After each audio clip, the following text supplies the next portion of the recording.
Hiya, hiya. Well, it's another one of these Zoom casts that we're doing today. I'm trying to find exceptional people, and we've run out.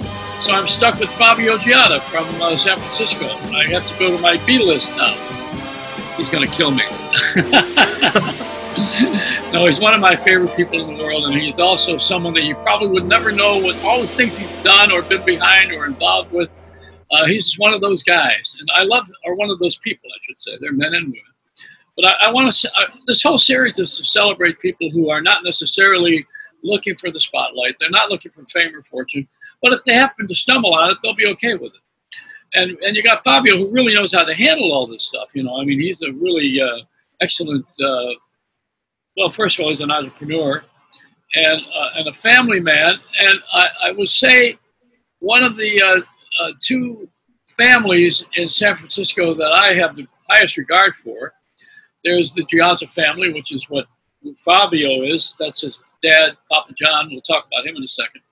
And then the other is the Alioto, which is the family that belongs to the former mayor, three-time mayor of San Francisco. You know, wonderful builder, and the Alioto's Restaurant of the Fisherman's Wharf. You know, if you've seen that name before and heard it, he's the saint of San Francisco, as far as I'm concerned.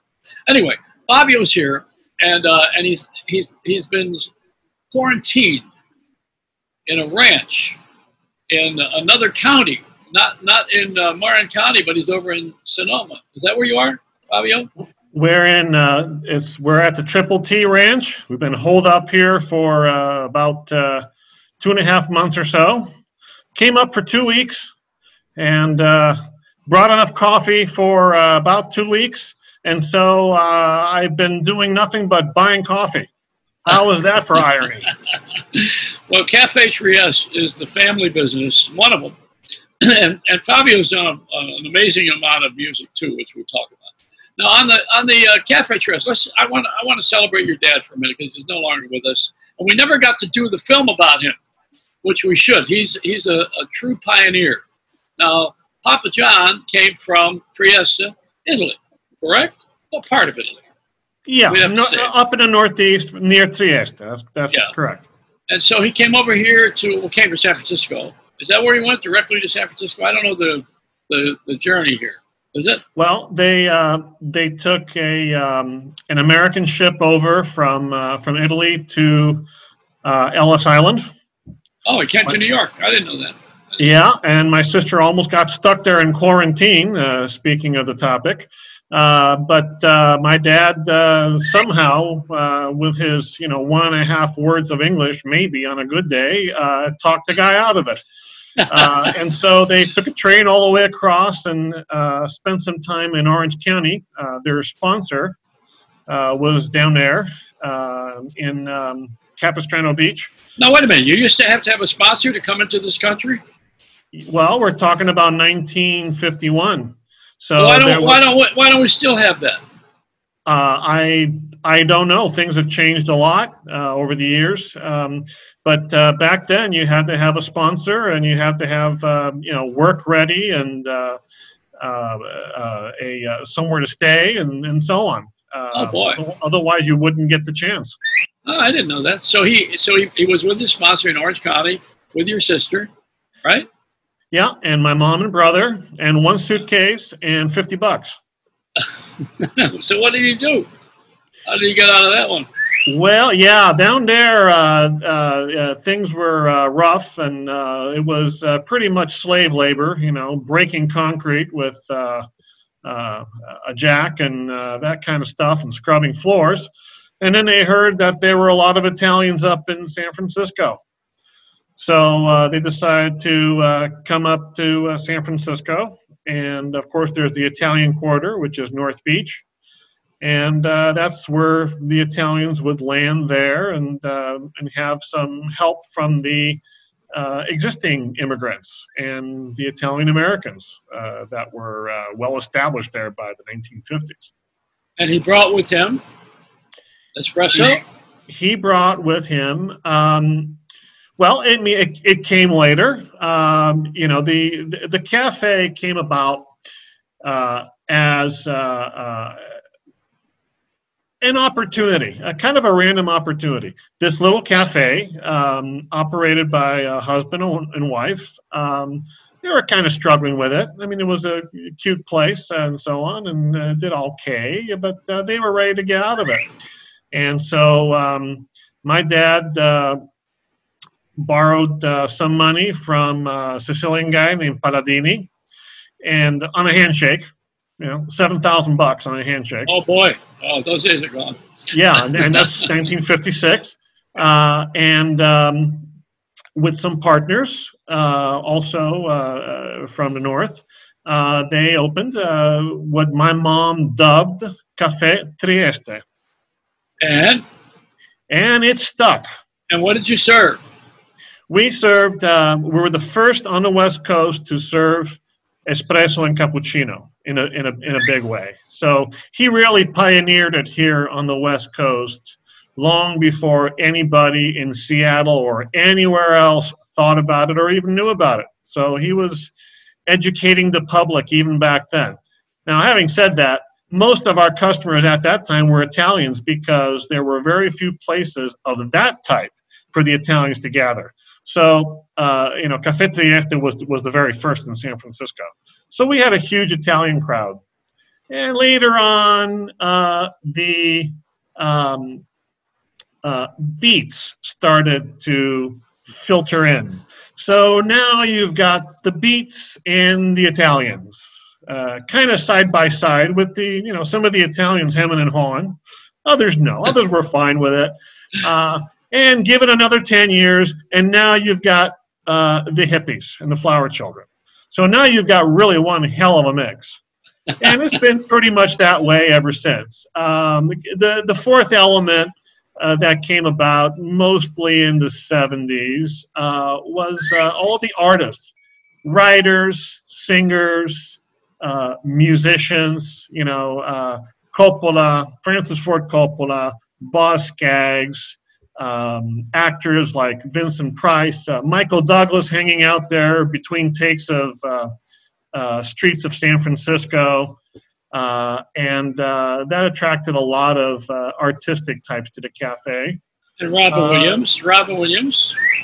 I don't know that, but I'll take your word for it. It sounds like the kind of place that Robin would go to. Yeah, he'd probably have a ball describing it. Well, we know that Bill Cosby became good friends. Yes, Bill. I'm not sure how Bill stumbled on it, but he liked the cafe, and he liked the chance to go behind the bar and make his own cappuccino on a big commercial machine. And well, he's behind the bars now. Different kind. Yeah, but there ain't no commercial espresso machine behind those bars. I think he wanted to be Italian, don't you? Well, that could be. That could be. I know that he loved our coffee. We used to fly it all over the country to him. I spoke to him about it. He really loved you guys, so he's good friends. I'm just making fun. Yeah, but you know what? You know, he's a good guy. And I got to tell you something else. You have become the music authority in San Francisco, and I don't know how that happened. I think somewhere along the line you opened a recording studio. I heard that. Is that true? Is that true? We have what is these days probably one of the largest studios in terms of real estate, because sonically sound recording correct rooms now are impossible to find. Everybody's looking for a good sound out of a black box, whereas we've got this great 9,500 cubic foot room with a Baldwin concert grand piano, the Liberace model, candelabras extra, and a beautiful Allen console organ, and of course any of my concert accordions are available, and vintage guitars, jazz guitars, and so on. And it's a great space. It's who recorded there? Got to give a little plug here. Well, you know, no one that's really famous. Some of my customers from the cafe I recorded there. One One person in particular sticks in my mind, other than our friend Ron Elliott from the Beau Brummels. He recorded there. I recorded a bunch of demos there. In fact, he said, "Hey, Fabio, grab the accordion. I need you to play a woodwind line in this tune." It's okay, Ron. And away we went one day. But besides Ron Elliott, this attorney in San Francisco, always very prim and proper, came in and did a Mississippi blues album. And it was almost like, as if you were Clark Kent. He'd take off that shirt and pants and get out the guitar or just change his shirt. And he was just the how do I say this? One of the most rustic blues singers, self-accompanied, I have ever heard. And he did a nice little album called Donny Blues. And at our studio page, there are some audio clips from that album and from, I think, Ron Elliott's demos and some of our other past musicians from the Caffe Trieste Saturday concert have done some demos. And we've had a little bit of experience with the Jefferson Starship.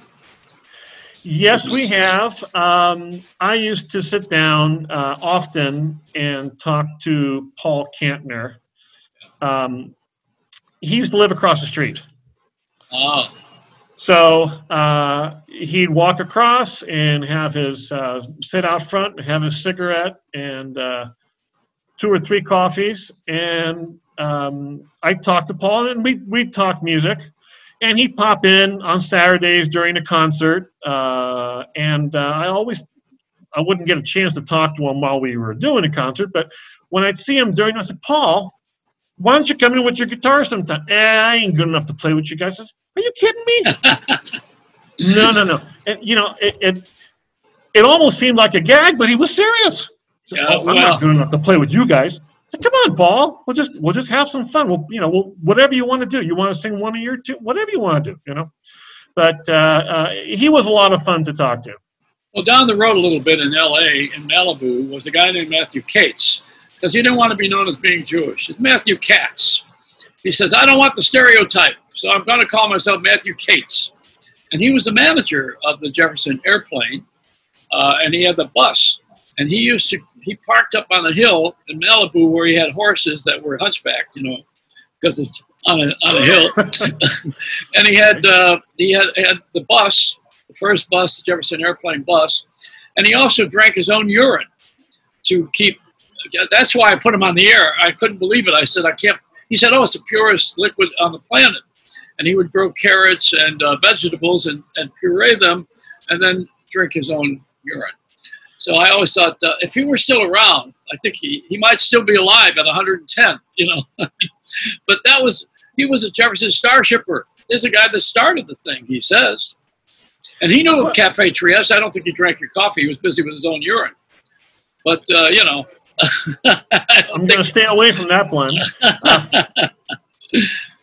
Oh, yeah. Oh, back to that. Now, I've been drinking Caffe Trieste coffee for years. You know that.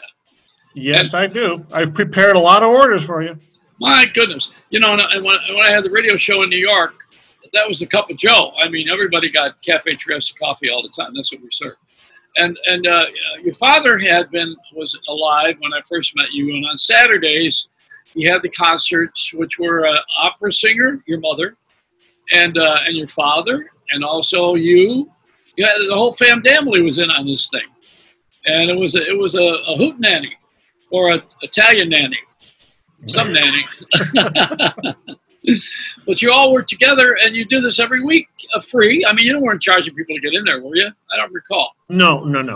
There at the end, things got so expensive that we were charging a little extra for drinks. But I mean, charging extra for drinks at the cafe, equated to paying for a half a glass of wine in San Francisco. I mean, things being so expensive. But no, we never charged admission. I'm gonna tell everybody what this was. It's a funky place, I mean, you had sawdust on the floor, so to speak. It was a wooden floor, and you never decorated.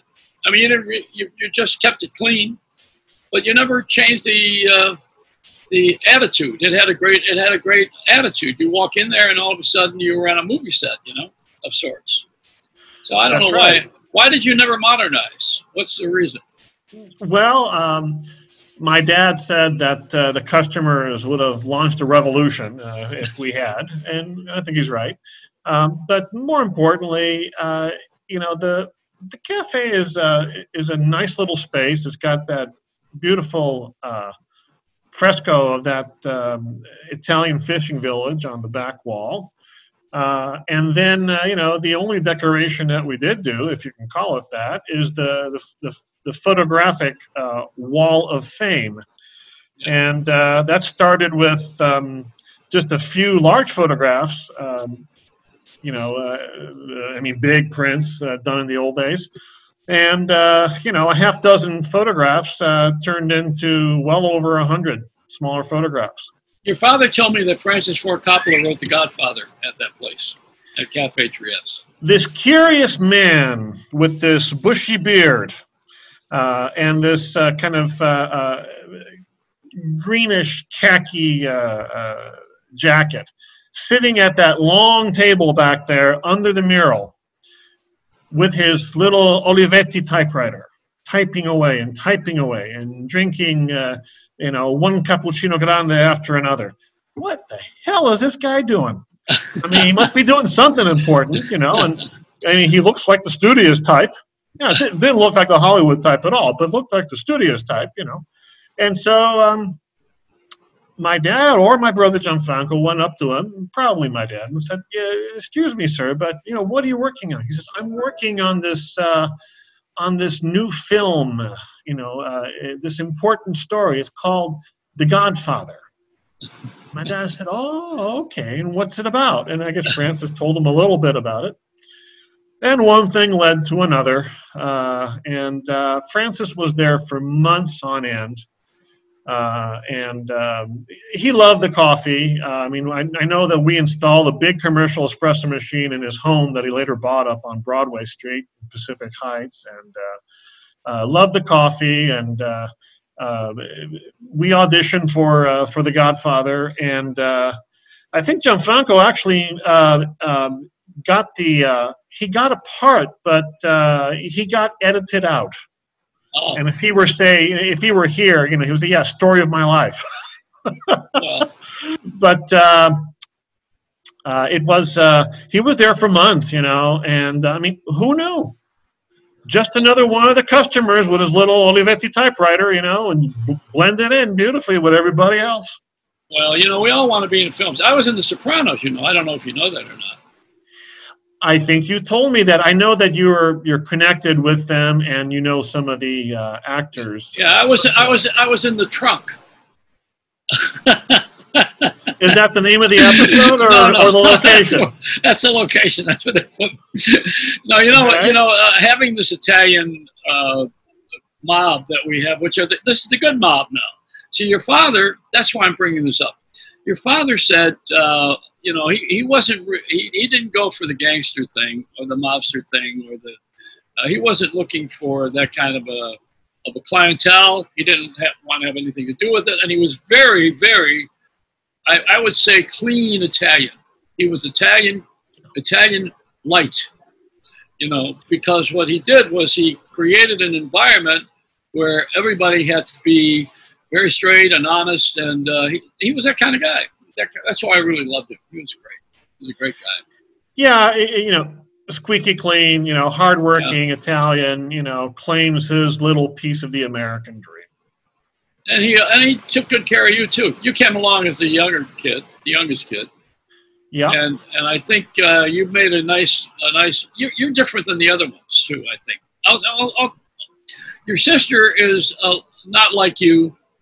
Joe, your brother, was not like you. You had another one, right? No, just Gianfranco and Sonia only. There were three of us. Yeah, that's it.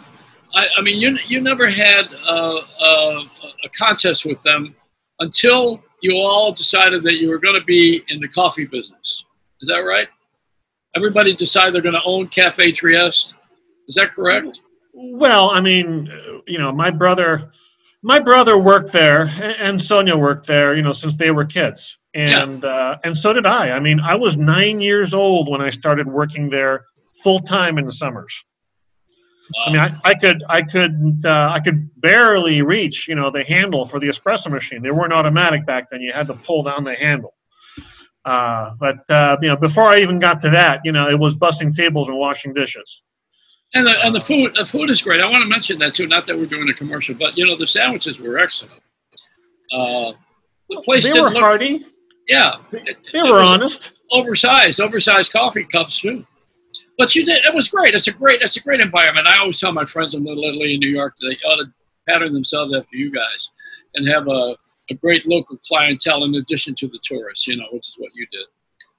And then you have the recording studio upstairs for your hobby. You played your instruments. You guys are all musical in the family. It's very wholesome.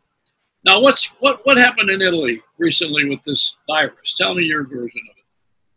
Well, I don't know a lot about it, but I do know that there was a movement in Italy to stay away from Chinese-made Italian knockoff products. Okay. Understandably. And so that prompted some Chinese manufacturers to buy land and set up shop in Italy so that they could put a Made in Italy label on their items. So there's traffic back and forth from China to northwestern Italy, Lombardia, Bergamo, Milano, in that area. And I think that's how the illness got there.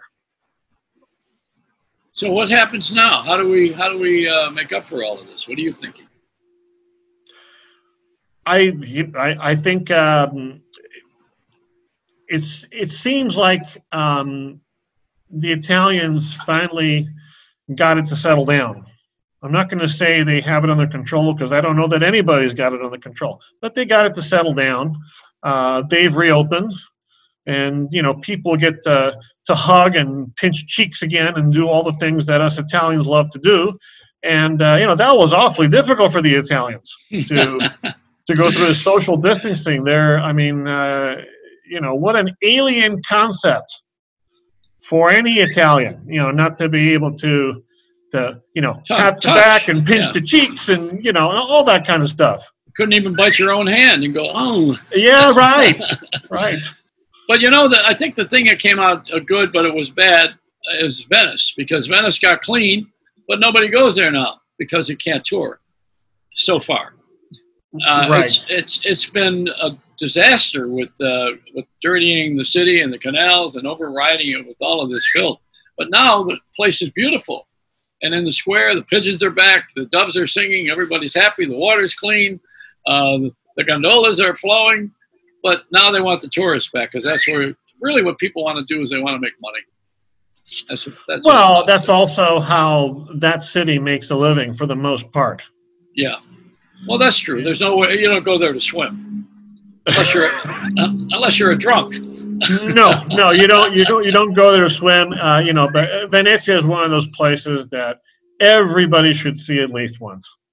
There's no question about it. I agree, and I think also Caffe Trieste. Well, I wouldn't put those exactly in the same category. No, but everybody should have the coffee. I've been drinking it for years. Like I said, I mean, this is my addiction. And I saw that dirty word. What is that awful, terrible word? Starbucks. Oh, the S word. Yeah. You said the S word on the air? Yeah, I did. Your father said that your father. Now I want to tell you what he told me because I asked him about this years ago when they were first making their footprint, not in San Francisco, but you were independent all along, and they got very franchised. And your father said they can't make the same consistency of coffee because there's not enough of those beans or something like that. Is that correct? The blend is not ever going to be the same. Yes. There's a problem. There's an issue with the way they roast. There's an issue with blends. There's an issue with the concept. They are coming from a different point of view, and they've taken something very simple and they've run well with it, and they do really great work in marketing, but. It's not ever going to be the same. We take so much. We put so much into the quality of our coffee and the consistency of the blending and the no substitutes rule. You know, and the constantly buying the best we can get our hands on, you know, for our blends. And most people aren't willing to do that. You know, and most people, I think, are trying to make a lot of money overnight. You know, we're not making a lot of money, but you know what? We've been around for 64 years. Yeah. And by the way, my dad just celebrated his 100th birthday on May 1st. Oh, God bless him. He was so good. So good. And I, you know, he could pinch my cheeks. He did that. So, Fabio, how did you wind up at this ranch? You went for a vacation with Angela? And we went, yes. You know, we, Angela, through a mistaken letter in an email address, met online one of the most famous Arabian breeders and cowgirls in the world, Sheila Varian, down in Arroyo Grande, California, near not too far from Santa Barbara. Okay. And so she and Sheila were talking back and forth, and Sheila said, well, you know, Angela, come and visit my ranch. And Sheila knew Angela's dad because Sheila had competed more than once in the Grand National Rodeo at the Cow Palace in San Francisco. And I think she said that Angela's father, Joe, presented her an award many years ago. And so they became friends. And by the way, Angela's a cowgirl too, and she competed at the Grand National Rodeo. I hope you're riding. Are you riding side saddle? No side saddle stuff here. This is strictly real Western. I see. Is she Western? And, Western riding? Oh yeah, this is real Western. Oh, these are not Arabian horses then. They are Arabian horses, and Arabian horses do very well in the Western. Well, I was president of Wayne Newton's company, of the Aries company, and Jay Stream, who was in San Luis Obispo, was the president of the Arabian Horse Association Worldwide. Let me give his title. And so I've had Arabian horses up to my nose. You know, they're valuable. They're valuable, and they're beautiful, and they're wonderful creatures. And you know, we've got ours trained. I mean, they're part of the family. They follow us around like 1,000-pound puppies, waiting for a treat. They come up to the garage. They mosey up to the garage. They've got the run of the ranch, by the way. Yeah. They don't sit in their stalls, as beautiful as they may be. They got the run of the ranch, they are. We've got two of them that came from a farm down in Santa Ynez called El Arab. That's where President Reagan was. He did have. And by the way, President Reagan's favorite horse, I don't remember the name now, but he was an Arabian. It wasn't Trigger. No, it wasn't. It wasn't Trigger. Now Trigger actually didn't have much of a pedigree, as wonderful as he was. Well, it was good because Reagan won the race, so it must have been a good horse. Now, you know, when I was up there in where the air is rare, where you are, I recall something very significant. Do you have peacocks on the property there? No, we have. We've got just about everything else. We got wild turkeys, snakes, black bears, all kinds of squirrels. Any kind of bird you want. Well, that's why you have peacocks, because they kill rattlesnakes. That keeps the count down. Okay, well, you know, the horses, I think, do their part with that too, and we're thinking about getting maybe a Sicilian donkey. Oh boy, I know one. He's running for office. I'm not going to ask. No. But because they keep a lot of critters away. Yeah. Yeah, with their brain.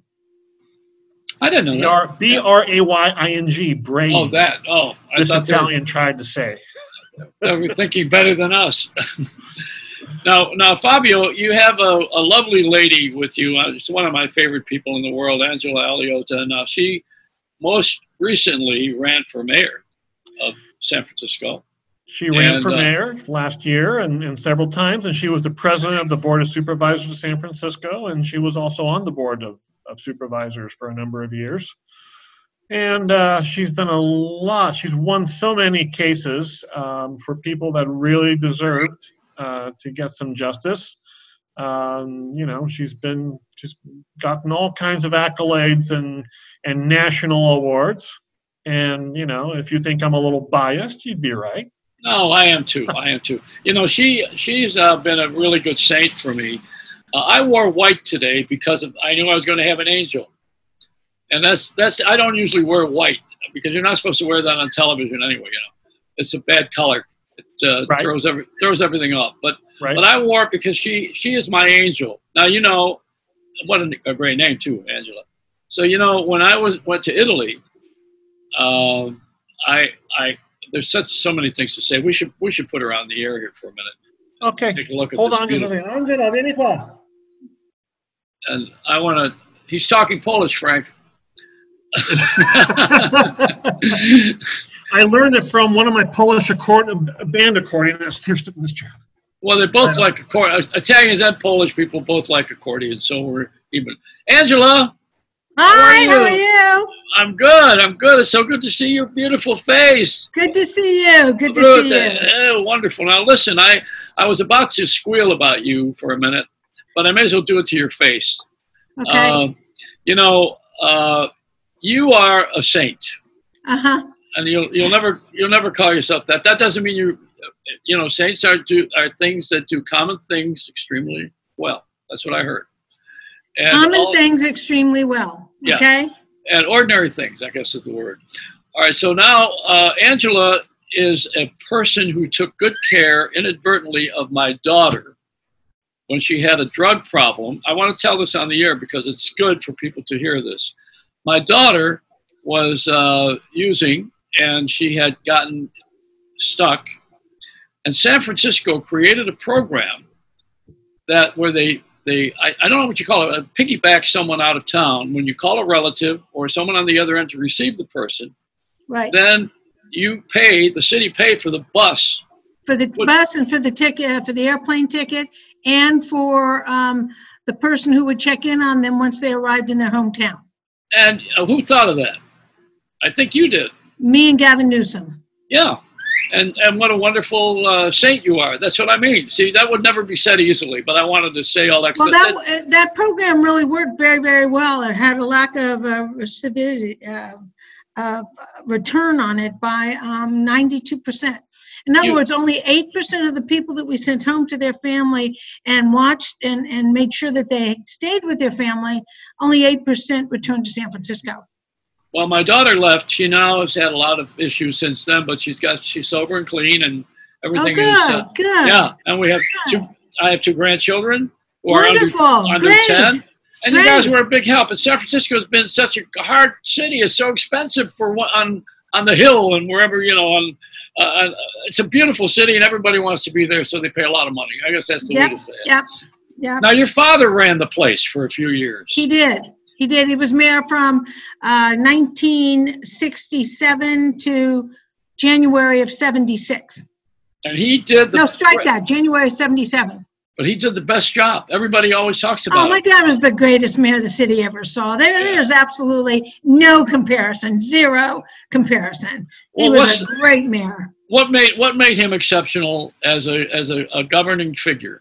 Well, what he would always say, and I think it's very, very true after having been the president of the Board of Supervisors myself and taking his advice, he would always say that it was in coalition building, in bringing everybody together for the cause that everybody wanted, as opposed to separate people going their own, separate groups and communities going their own way. So he would build these huge coalitions. And I think one of the most important ones that demonstrated the success of his coalition building programs was when Martin Luther King was shot. We were the only city in the United States of America, the only city that did not riot. And that's because my father had every community from San Francisco who had already been meeting because he had created this program, come together on the steps of City Hall and talk to the city, to the citizens of the city that were upset. And it was led by the Baptist ministers, and we were the only city that did not, only major city that did not riot during Martin Luther King's assassination. So why are we so separated now, besides the obvious Republican Democrat? Why can't we get like Rodney King? Why can't we all get along? You know something that's very funny you would say that. You know, I'm a discrimination trial lawyer, and when Rodney King happened, it was a terrible beating. But I always thought, you know, what he said was so simplistic that it was almost silly. But after later, I left City Hall and I started being a trial lawyer. And in my discrimination cases, I can't tell you how many times I quote Rodney King because it's so simple. Yeah. Why can't we just get along? What is the problem? We got it again in Minneapolis. I said, you know, in a flip way, I said we ought to let all black people out of jail and put all the white cops in jail. But I was being facetious, you know. I mean, obviously that's not a solution. But so outrageous. And you know, my question is, because I had this mini debate with my son on the phone earlier, and he's a former police commissioner, and we've always had the endorsement of the Police Officers Association. And on the other side of that spectrum, we've always been the bringing together of all of the minority communities, and both as elected officials and in our law firm. So I said to him, what in the world does that officer get out of that? Even if he hadn't died, what does he get out of that? Yeah. I mean, what did he say? What did he say? I mean, because I said to Joe, it's great. Just take it as a given. The man's a total, absolute racist, hates black people. Okay, just take that as a given. Hates black people. Okay, what does he get out of it? What does he get out of it? And Joe said there was a lack of, it was abuse of power. He felt the power and he used it. Yeah, well, I think there are a lot of people like that, and they're untreated. You know, but I mean, what does this man gain? Think about that for a second. How could he gain anything? But, you know, everything, quite frankly, I think the man should be in jail after his due process for the rest of his life. I think also we've seen, now that we have been quarantined as a country, we've seen too much television, and they have a lot of time to fill with 600 channels. And so much of it is crime. And women seem to be attracted to the crime shows for some reason, probably because their husbands are criminal. I don't know.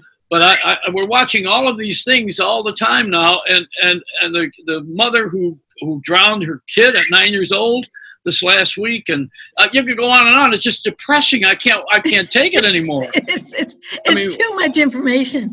No question about it. And you know, during the last 2 months, we've just been inundated. They could be saying absolutely anything, and in the position that we're in, people are going to be debating whether something that is total nonsense is, under these circumstances, reasonable. So, you know what I'd like to see happen? I'm going to throw this out. This is a wild card, as they call it.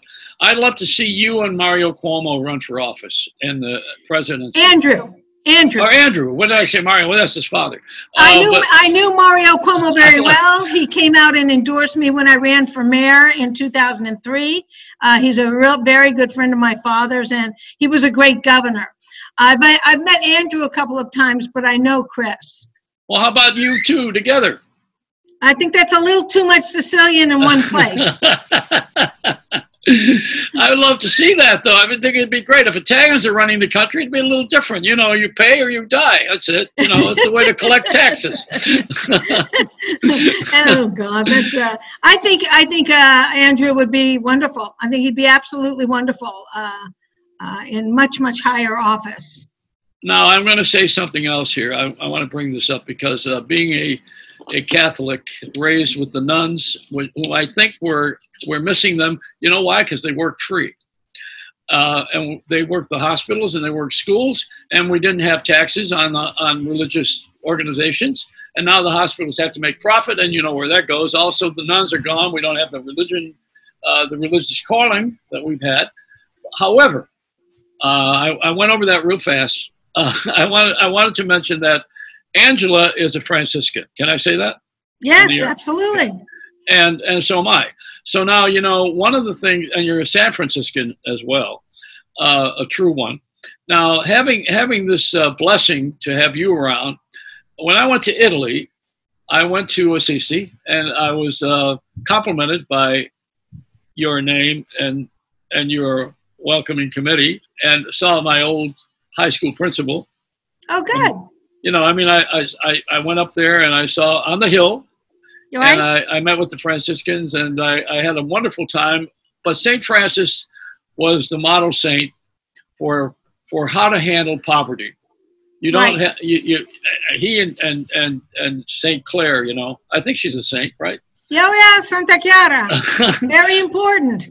All right, now Angela did something amazing. She got the permission from the bishop, I think it was, at San Francisco, and the Pope, I believe, in Italy. Archbishop Leveda. Okay. And you took the cathedral. Is it a basilica or a cathedral across the street? It was just a church that had been closed for 6 years. Okay. But it was the first church in San Francisco. So it was the Church of St. Francis, built in 1849, the first church. And what did you move into the church? What did you do? We created the upper church. We created a national shrine to St. Francis of Assisi, meaning for the whole United States of America. And then in 2005, when some of the friars left, I asked Archbishop Leveda, who became Cardinal Leveda the next week. He just didn't tell me at our meeting. I said, listen, Archbishop, the friars are gone. We've opened this church. It's gorgeous. People love it. Let me build St. Francis's little chapel called La Porziuncola Nuova. Let me build it in the little building next door, and then we'll build a piazza, and it'll be a whole national shrine to St. Francis of Assisi complex in St. Francis's American City. And he said, okay, great, go ahead and do that. The next morning, front page of the Chronicle, Archbishop Leveda becomes Cardinal Leveda and moves to the Vatican to be the #2 guy with Pope Benedict. Cardinal Leveda became the prefect of the doctrine. So he left. I was there with a little hostility. The first 2 years were okay, and then I just decided, okay, I'm Franciscan. I've been Franciscan since I was 15. I'm doing this for St. Francis. I can't let any of these people bother me. I'm just going to go ahead and do this.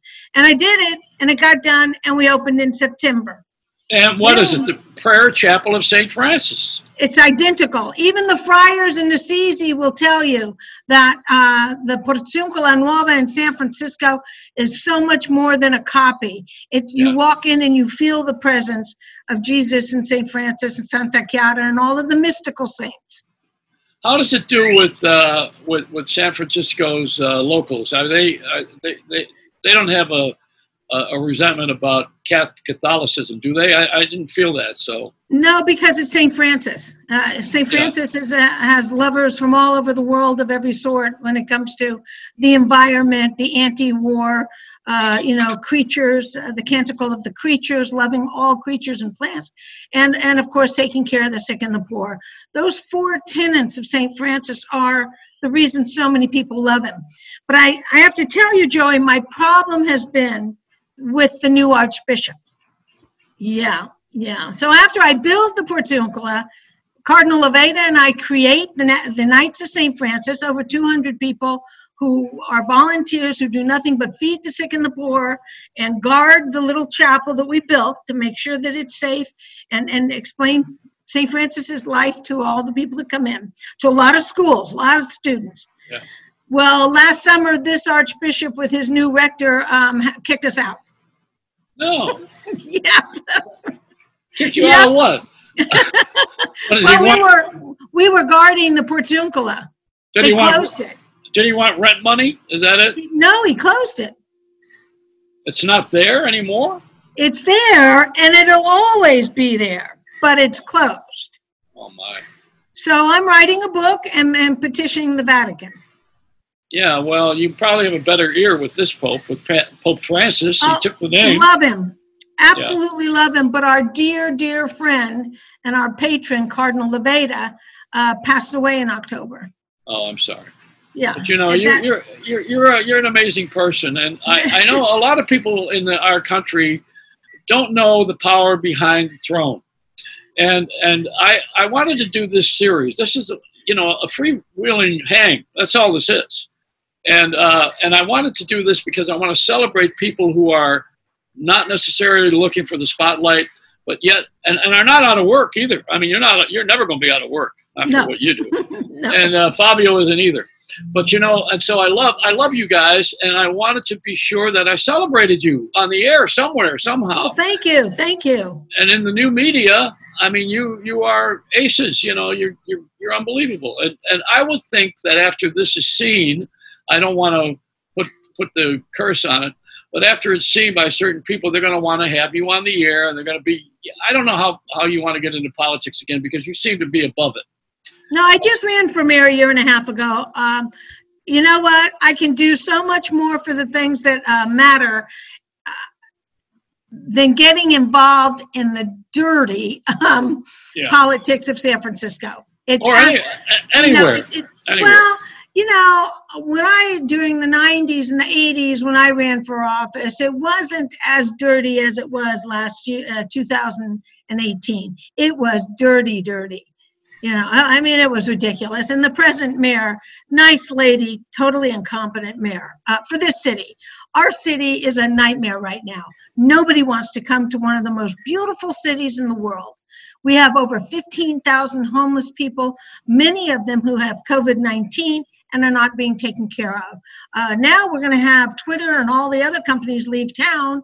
The city needs someone. The city needs a Franciscan. You know what I mean? Someone who's going to hug it and take care of it and make sure people have housing and medical care. And businesses will always thrive because our panorama is unbeatable.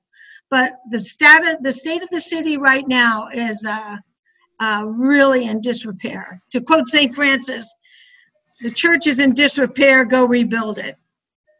How are things on the Fisherman's Wharf with Alioto's? You still? It was okay. My cousin's down there. I don't want to give you all this bad news, Joey, but Pier 45 burnt down 2 nights ago, and so they lost 10,000 crab. Oh boy! No, not the traps. No, the cans. Yeah. The pots, the crab pots, the famous crab pots. I did legislation when I was president of the board to allow the crab pots to be on the outside of the piers. But we lost 10,000 of them 2 nights ago. And as it is, the crab fishermen are not allowed. The crab season ended 2 months early. It's supposed to go to June 30th. It ended in March because of the whales. Really?